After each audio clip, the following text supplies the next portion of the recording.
সর্বনাশ!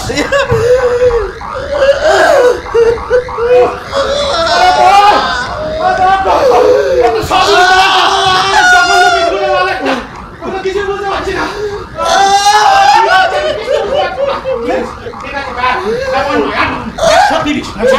চালাও, ওর দুশ্চিন্তা আশঙ্কার জায়গাটা ঠিক করে ধরা দরকার। দাও 130 দাও।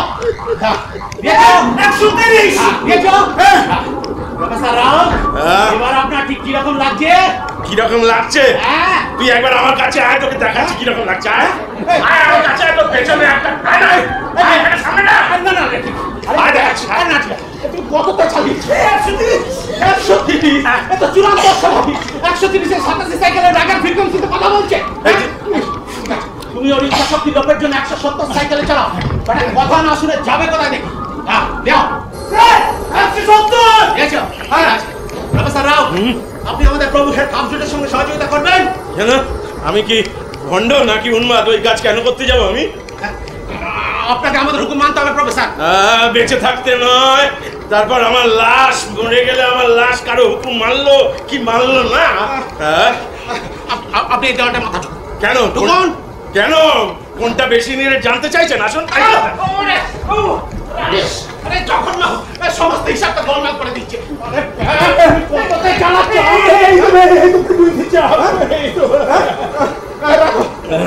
তোমার চাপ রাখো, আমার চাপ বেড়ে যাচ্ছে। তুমি ফ্রিকোয়েন্সি কমাও, ফ্রিকোয়েন্সি কমাও। আচ্ছা প্রফেসর রাও, আপনি জনগণের সুখার জন্য যদি জীবন বাঁচিয়ে দিতে হয় তাহলে দেবেন? তার চেয়ে নিজের কাজ করা অনেক বুদ্ধিমানের কাজ।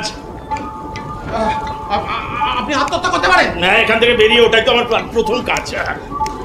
আরে যুদ্ধাপরাধী ওয়েবার স্ট্রং ফুয়ার খামচুককে আপনি হত্যা করতে চান? কেন, কি প্রয়োজনে?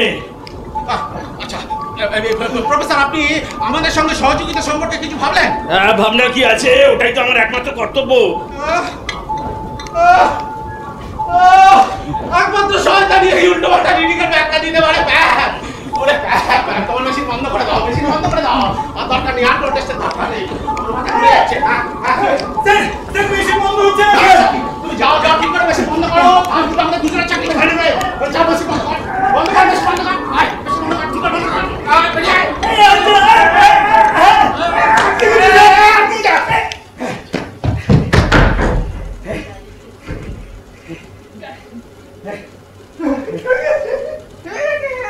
তার বের করতে হবে না, চল মানটাকে আমাদের বের করতে হবে। আচ্ছা দেখি দেখি প্রফেসর, আপনার হেলমেটটা খুলে দিন। ও বাপরে বাপ, কি নাচালেন মাইরি। দেখি দিন, রেখে দাও। আচ্ছা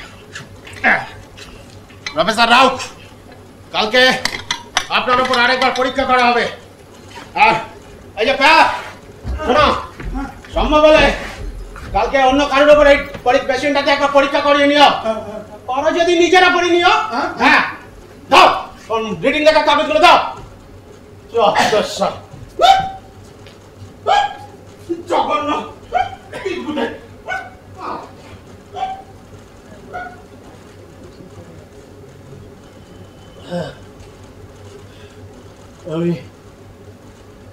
আমি পেরেছি, আমি আমি আমি পেরে গেছি। ওরা আমার যে সমস্ত অনুভূতির রিডিং নিয়ে গেল সব ভুল ওই গণিতের জায়গাটা ছাড়া। আমি ওই প্যাফেন রোড বইটা পেয়ে ঠিক করে রেখেছিলাম যে করেই হোক ওদেরকে আমি বোকা বানাবো। হ্যাঁ, আমি ঈশ্বর আমাকে কি অপরিমেয় শক্তি দিয়েছিলেন যাতে করে আমি ওই অসম্ভব শক্তিশালী ইম্পালসগুলো ঠেকাতে পারছিলাম। হ্যাঁ, আমাকে পারতেই হবে, উড়িয়ে দিতে হবে দুর্বৃত্তদের এই ফার্ম, ওই বলস, ওই প্যাক, ওই ডাক্তার, ওই সর্বোপরি ওই পালের গোদা খাদ্যকে শেষ করতেই হবে। হ্যাঁ, সেটা ফ্রিকোয়েন্সি দিয়েই সম্ভব। হ্যাঁ, কিন্তু কি করে সেটা সম্ভব? এই প্যাপের এই নোট। আচ্ছা, এরকম তো হতে পারে যে সমস্ত ওই যে ডেনিশ সহজের বিজ্ঞানীরা কাজ করে চলেছেন তাদের মস্তিষ্কে কোনো একটা অংশ এখনো তাজা, এখনো ভালো আছে। না, এরকম তো হতে পারে যে শুধুমাত্র পদার্থবিদ্যা গণিতেই ওদের আগ্রহ আছে, তা তো না। হতে পারে ওদের সাহিত্য কিংবা চারুকলায় বিশেষ আগ্রহ থাকতে পারে। তাহলে ওদের মগজের কোনো একটা অংশ এখনো তাজা, এখনো অক্ষত আছে, যেটা বিচার করতে পারে, যেটা ভালো মন্দ ঠিক করতে পারে, যেটা সিদ্ধান্ত নেয়। সেই সুকুমার মনকে যদি একটা নির্দিষ্ট ফ্রিকোয়েন্সিতে এনে আরেকবার পুনরুজ্জীবিত করা যায়, তাহলে হয়তো মানে সেই সুকুমার মনটা আগে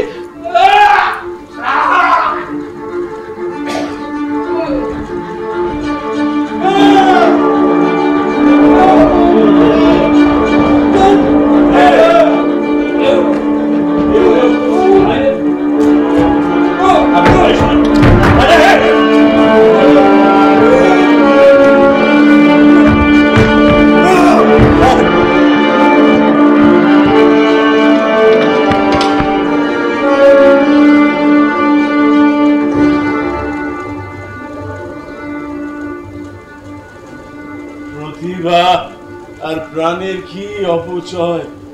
হ্যাঁ, খালি আউটসভিটসের মিনিয়েচার বানিয়েছে না, এটা বন্ধ করতেই হবে। হ্যাঁ, কিন্তু কি করে সেটা সম্ভব? হ্যাঁ, আমি কি করে এটা ভাবছেন প্রফেসর? চিন্তা নেই, আপনার অবস্থা ওদের মতো হবে না। যেহেতু আমার অবস্থা ওদের মতো হবে না, তাই আমাকে মুখ বুঝে ওদের কষ্ট সহ্য করে যেতে হবে। প্রফেসর, আপনি ওই ইউলিসিসের গল্পটা শুনেছেন তো? দেবতারা তার সামনে দুটো রাস্তা খোলা রেখেছে। এক, দীর্ঘ শান্ত জীবন, আর দ্বিতীয়ত স্বল্পস্থায়ী উদ্দাম ছলক। বেছে নাও কোনটা নেন। ওরা কি ওদের এই জীবনটা বেঁচেছেন? হ্যাঁ, আপনারা তো জোর করে ওদের বাধ্য করছেন। আশ্চর্য প্রফেসর, আপনি নিজেই তো দেখলেন ওরা কত আনন্দে, কত খুশিতে কাজ করে চলেছেন। মশাই, আনন্দে না থাকলে কি আর কেউ সৃজনশীল কাজ করতে পারে? এগুলো সৃজনশীল কাজ। আপনারা আপনাদের স্বার্থে জোর করে ওদের বাধ্য করছেন, এবং সেই প্রফেসর, আপনি না একজন বিজ্ঞানী, আর বিজ্ঞান তো কোনো কিছুকেই চিরকাল এক জায়গায় থামিয়ে রাখার পক্ষে নয়। তাই যদি হতো, তাহলে মানুষ এতদিনে ওই মোটর গাড়ি কিংবা এরোপ্লেন ছেড়ে দিয়ে এখনো পায়ে হেঁটে চলা। তাই কি হয়? আর সেই একই নিয়মে আমরা মানুষের কাজ করার স্বাভাবিক ছন্দকে একটু বাড়িয়ে দিয়েছি। এর মধ্যে আপনি দোষের কি দেখলেন প্রফেসর? আর আপনি নিজে ওদের একজন হয়ে যাওয়ার পরে আপনি নিজেও বুঝতে পারবেন। না মানে, আচ্ছা, ওই ছাত্র, আমার ছাত্র পাওয়া গেল? মানে ছাত্র না হলে আমি কাদের গণিত শেখাবো? মানে আমি এখনো ঠিক স্থির করে উঠতে পারিনি আসলে।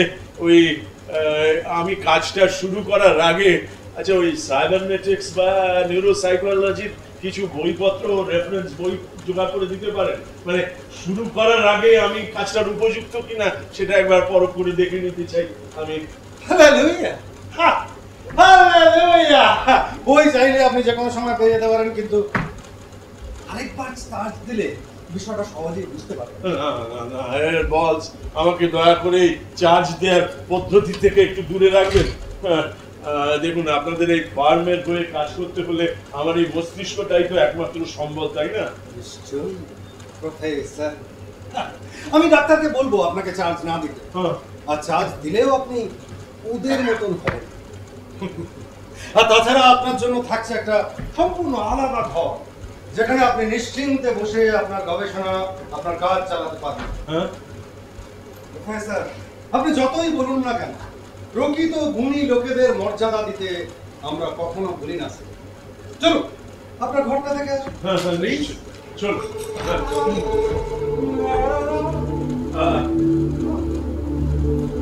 খাবার ঘরে প্রত্যেকে নিজের টেবিলে গিয়ে বসো, এক্ষুনি খেতে দেওয়া হবে।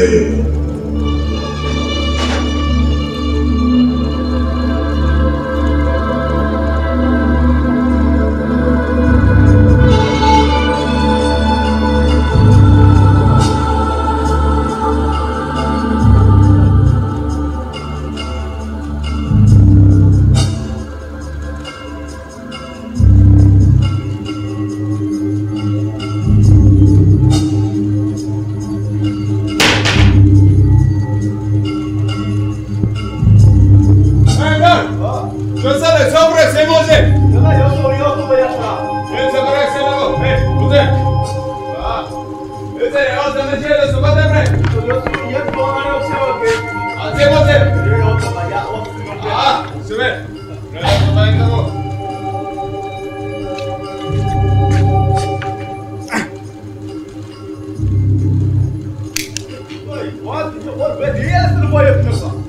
Recién lejos.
ধীরে ধীরে ধীরে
আমি তোমাকে একটা কথা জিজ্ঞেস করবো, তুমি তুমি এদের সঙ্গে আছো কেন? হ্যাঁ, বাবাকে খুঁজছি। বাবা গণিতের অধ্যাপক। একদিন বাবার এক ছাত্র বাবাকে এই ফার্মের খবর দেয়। বাবা ঘটনাটা স্থানীয় জনপ্রতিনিধিকে চিঠি দিয়ে জানান। আর এর ঠিক কিছুদিন পর বাবা সামরিক দপ্তর থেকে একটা চিঠি পায়। খুব দ্রুত বাবাকে দপ্তরে দেখা করতে বলা হয়, কিন্তু সেই মিটিং এর পর বাবার বাড়ি ফেরেননি। 5 বছর হয়ে গেল, থানা পুলিশ করে কোনো লাভ হয়নি, তাই নিজেই খুঁজতে শুরু করি। আমি নিশ্চিত আমার বাবা এখনো বেঁচে আছে। আমি বাবার সব ডায়েরি চিঠিপত্র পড়ে জানতে পেরেছি বাবা আসলে এই কোম্পানির বিরুদ্ধে লড়াই করছিলেন। আমার অনুমান হয় এখানে নয় জ্ঞানীগিরি আছেন আমার বাবা। তাই পত্রিকার বিজ্ঞাপনটা দেখা মাত্র ডেলিভারি গার্ডের চাকরিটা নিতে ছুটে আসি। সেই থেকে খুঁজেই চলেছি। বুঝতে পেরেছি। আচ্ছা এলসা, তুমি কি রোজই একবার করে শহরে যাও? 2-3 দিনের কাজ নিয়ে যাই, তারপর আবার ফিরে আসি। এই শোনো, তুমি কালকেই একবার আমার ইউনিভার্সিটিতে যাবে, আমার বন্ধুদের বলবে যে আমি বেঁচে আছি এবং এখানকার সমস্ত বিজ্ঞানীদের মুক্তির জন্য বাইরে থেকে ওদের আমার সাহায্য দরকার। আপনি পারবেন সবাইকে মুক্ত করতে? আমি চেষ্টা করব। তোমার সাহায্য দরকার? আমার সাহায্য? হ্যাঁ, তুমি ওদের গিয়ে বলবে যে ওরা ডাকা মাত্রই যেন প্রস্তুত থাকে, চলে আসতে পারে। হ্যাঁ, যদি ধরা পড়ে যাই চারিদিকে ওদের চর। আচ্ছা বেশ, তাহলে এক কাজ করো, আমি তোমাকে একটা টেলিগ্রাম লিখে দেবো, তুমি বাইরে থেকে নাম্বার দিয়ে দেবো, তুমি সেখানে তার করে দেবে। হ্যাঁ, ওদের জানিয়ে দেবে যে ওরা সবাই প্রস্তুত থাকবে, আমরা ডাক দেওয়া মাত্রই যেন এখানে চলে আসতে পারে। বুঝতে পেরেছো? চেষ্টা করবো। এখন যাই। আপনার সঙ্গে দাঁড়িয়ে এতক্ষণ কথা বলছি দেখলে না, আমি এই উড পেন্সিল গুলো জায়গা মতো গুছিয়ে রাখি। Elsa, Elsa, accident. Wood pencil দেখি দেখি দেখি দেখি দেখি। ধন্যবাদ এলসা, অনেক ধন্যবাদ। আমি এই উড পেন্সিলটা আমি তোমার কাছ থেকে ধার দিচ্ছি। ফ্রিকোয়েন্সিকে ওরা ওদের দাস বানিয়েছে, এবার সেই ফ্রিকোয়েন্সিকে বুমেরাং করে ওদের দিকে পাঠিয়ে দিতে হবে। ও ধন্যবাদ এলসা, ধন্যবাদ। শোনো, তুমি এই উড পেন্সিলের ব্যাপারটা একটু ম্যানেজ করে নিও। অনেক ধন্যবাদ। আমার আমার কথাটা মনে রেখো, বুঝতে পেরেছো? চলো চলে যাও, চলো। প্রায় অপ্রত্যাশিত ভাবে ওই খাদ্যযুদ্ধে ধাক্কা মারার প্ল্যানটা, মানে গোটা প্ল্যানটা আমার মাথায় চলে এসেছিল মানবজনেরা এই এলসার হাতে উড পেন্সিলটা দেখে। হ্যাঁ, আমি ওই প্যাপের নোট বই আর ওই প্রেরণা কোডের ওই ক্যাটালগ থেকে জানতে পেরেছিলাম যে ওই বিজ্ঞানীদের, ডেনিস সহ অন্যান্য বিজ্ঞানীদের গণিতের ক্ষেত্রটাকে অতিরিক্ত উত্তেজিত করবার জন্য এই খাদ্যদূত কোম্পানি 93 সাইকেলের ওই ইম্পালস পাঠায়। হ্যাঁ, আর ওই রাগ ক্ষোভ উত্তেজনার জায়গাটাকে অতিরিক্ত উত্তেজিত করতে ওরা 85 সাইকেলের ইম্পালস পাঠায়, অর্থাৎ 93 থেকে 85 ওই মাঝখানে 8 সাইকেল কমিয়ে দিতে পারলেই ওই গণিতের বদলে ওই রাগের ক্ষোভের জায়গাটা অতিরিক্ত উত্তেজিত হয়ে উঠবে। কিন্তু কি করে কমাবো আমি সেটা কিছুতেই বুঝতে পারছিলাম না। হ্যাঁ, এই 5H পেন্সিলের ভেতরকার গ্রাফাইটের শীষ খুব ভালো রেজিস্ট্যান্সের কাজ করে, কমিয়ে আনতে পারে ওই ফ্রিকোয়েন্সির ধাপ। হ্যাঁ, এখন এই সবচাইতে শক্তিশালী হচ্ছে এই 5H পেন্সিল। এই গ্রাফাইটের শীষটার একদিকে একটা তার জুড়ে কন্ডেন্সারের একদিকে লাগিয়ে দিতে হবে আর অন্য দিকটা আর্থিং করে দিতে হবে, তাহলেই হ্যাঁ, তাই এখন একটা তার চাই। হ্যাঁ হ্যাঁ, একটা তার। এই যে একটা তার, হ্যাঁ হ্যাঁ হ্যাঁ, আপনি কি একটা তারের আমাকে একটা তার জোগাড়। তুমি শুয়ে পড়ো, কালকে অনেক বড় যুদ্ধ রয়েছে, তোমার বিশ্রাম করা দরকার। আমার একটা তার চাই, একটা অস্ত্রের হাতল, বুঝতে পেরেছো? নাহলে আমি অস্ত্রটা অকেজ হয়ে যাবে। একটা তারের খবর দিতে পারো যেটা আমি একটা তার খুঁজছি। প্রফেসর রাও, এই যে ও ব্যাপার, আপনি এখন এখানে কি করছেন? না মানে আমি তো আপনাকে খুঁজতে এখানে চলে এলাম। আমাকে? আগে হ্যাঁ, কেন? আমাকে কি দরকার? দরকার একটা আছে, সেটা কি আমি ওদের সামনেই বলবো? এদের সামনে? হ্যাঁ, আপনিও প্রফেসর যেমন, আরে এদেরকে আপনি মানুষ ভাবেন না? এরা হলো বলতে পারেন এই গরম সুপে ভাসতে থাকা বাঁধাকপির পাতা। আপনি বলুন, আমি শুনছি। আমি হেড খাসদুতের সঙ্গে একবার দেখা করতে চাই। আপনি আমাদের প্রভু হেড খাসদুতের সঙ্গে দেখা করবেন? আগে হ্যাঁ, মানে আসলে আমি সেদিনকার আমার ওই প্রথম দিনের ব্যবহারের জন্য এত লজ্জিত, মানে ওনার সঙ্গে দেখা না হলে আসলে আমি ওনার কাছে একটু মানে ক্ষমা চেয়ে নিতে চাই আর কি। ক্ষমা চাইবেন? আগে আপনি মানে ক্ষমা না চাওয়া পর্যন্ত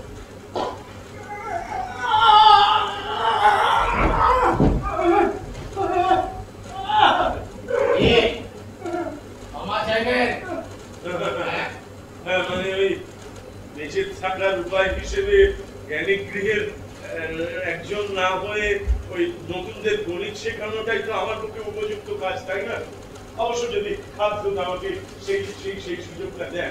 না না, সেটা তো ঠিকই আছে, এটা তো খুব ভালো কথা। নতুনদের ট্রেনার হিসাবে আপনার মতো একজন মানুষকে পাওয়া মানে যাকে বলে অসাধারণ। আমি নিজে গিয়ে প্রভুকে বলবো সেটা।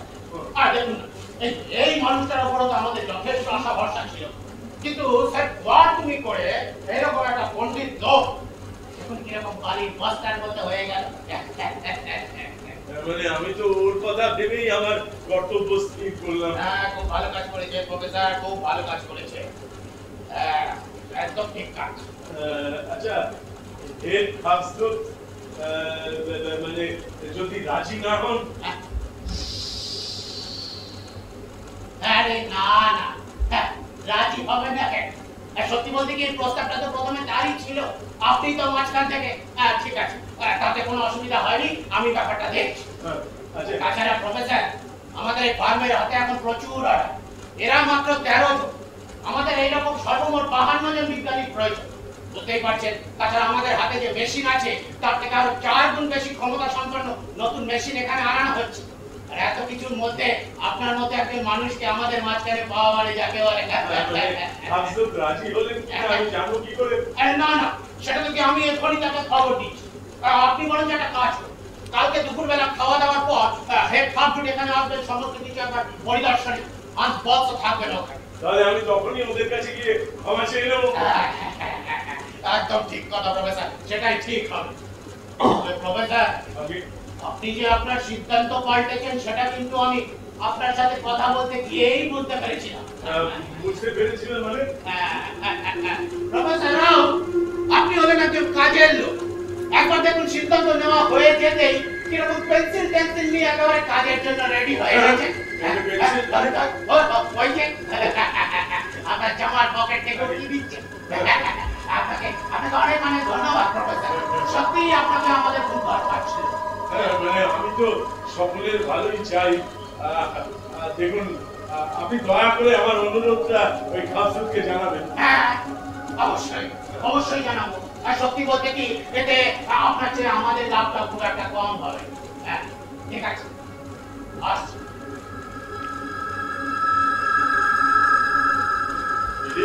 আর একটু বই প্রফেসর রাও, আমাদের সহকর্মী হিসেবে এই ফার্মের তরফ থেকে আমি কিন্তু প্রথম আপনাকে স্বাগত জানাই। গুটেন নাশ রাও, গুটেন নাশ ডক্টর, গুটেন নাশ, গুটেন নাশ। চলি।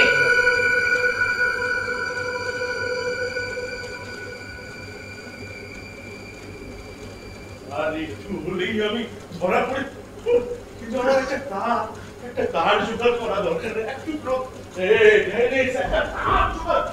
অস্ত্রটা ভোতা হয়, একটা তার।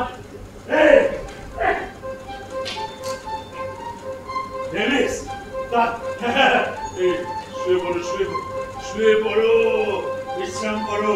কালকে অনেক বড় যুদ্ধ, আপনারা শুয়ে পড়ুন। হ্যাঁ, তাড়াতাড়ি শুয়ে পড়ুন।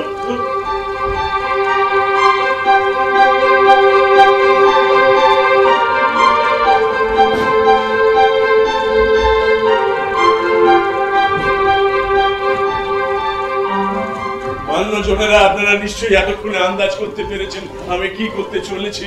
এই বিষাক্ত সংগঠনটিকে ভাঙতে গেলে এই সংগঠনের একজন না হয়ে উঠতে পারলে সেটা সম্ভব না। আর আমি প্রাণপণে তাই ওদের বিশ্বাস অর্জনের চেষ্টা করে চলেছি। অথচ মাঝখানে 2 দিন হয়ে গেল, এলসার কোনো পাত্তা নেই। আমার বন্ধুদের কাছে খবরটা পৌঁছলো কিনা, ইউনিভার্সিটির সবাই জানতে পারলো কিনা, কিছুই বুঝতে পারছি না।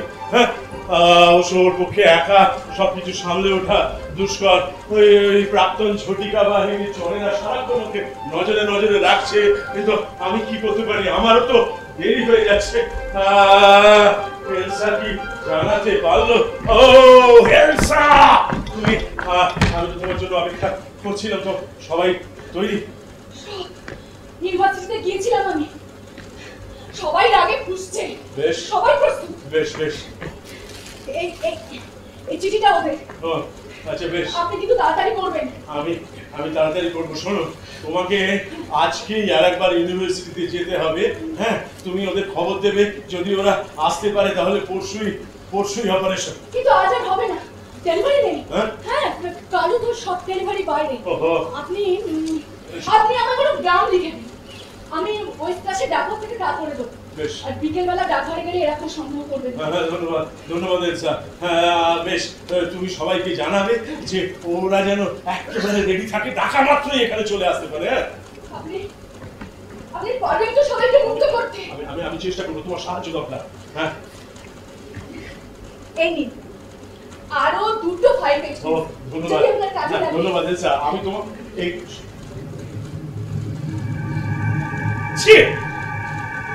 তুমি পেন্সিল চুরি করছো? তোমার লজ্জা করে না? ছুঁচো কোথাকার! তুমি কোম্পানির পেন্সিল চুরি করছো? ছিচকে চোর, যাও এখান থেকে। আর কোনদিন যদি তোমাকে দেখেছি, মনে রাখবে, আমি যে কথা বললাম মনে রাখবে। যাও, যাও এখান থেকে, ছিচকে চোর।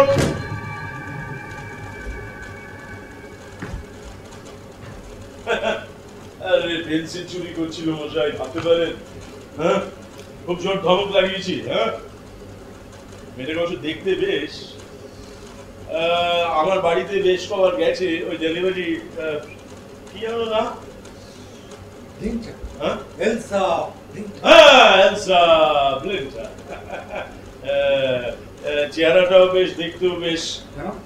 না মানে আমি ভাবছিলাম শুধুমাত্র ওই ছাত্রদের গণিত না শিখিয়ে তেমন মেধাবী এবং সুন্দরী ছাত্রী পেলে তাদেরও তো গণিতটা শেখানো যায়। সুন্দর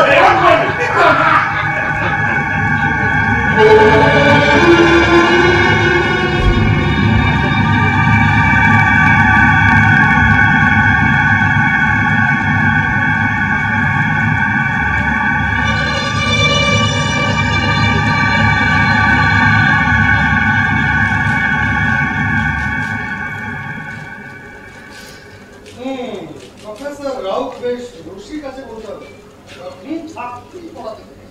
এই বয়সে কেন সবাই কি তোমার মতো অকালেই ভুলিয়ে যাবে নাকি? তবে স্যার প্রফেসর রাউতের এই পরিবর্তনটাকে বিশ্বাসযোগ্য না না, প্রফেসর বেশ কাজের লোক। আর ও আশাতে আমাদের এই ফার্মে বেশ উন্নতি হয়েছে। আজ স্যার, তোমার হাতে যে নতুন মেশিনের ডায়াগ্রামটা আছে ওটা প্যাপকে দেখা প্যাপ। ওরা সমস্ত যন্ত্রাংশ আলাদা আলাদা করে পাঠাবে, তোমাকে সেটা তুলে নিতে হবে, তারপর অফকে দিয়ে একবার পরখ করিয়ে দিও। অবশ্যই ব্যাপারে তুমি নিজেও যথেষ্ট দক্ষ। ধন্যবাদ স্যার। এবার তোমার কাজ হবে নতুন প্রতিভা অন্বেষণ। মানে আমরা চাই তরুণ তুর্কি যারা নিজেদের ভবিষ্যৎ করতে যে কোনো মূল্য দিতে প্রস্তুত। অবশ্য প্রতিভাবানদের সাথে দু চারটে প্রতিভাময়ী যুক্ত হলে মন্দ হয় না, তাদের রাউন্ডের প্রতিভাও বিকশিত হবে। আর আমাদের ব্যবসা জীবন বড় বিচিত্র ব্যাপার। হাতের ধারে দাঁড়িয়ে প্রিয়াকে চুম্বনে দিচ্ছেন আমি জীবন, বুঝলে?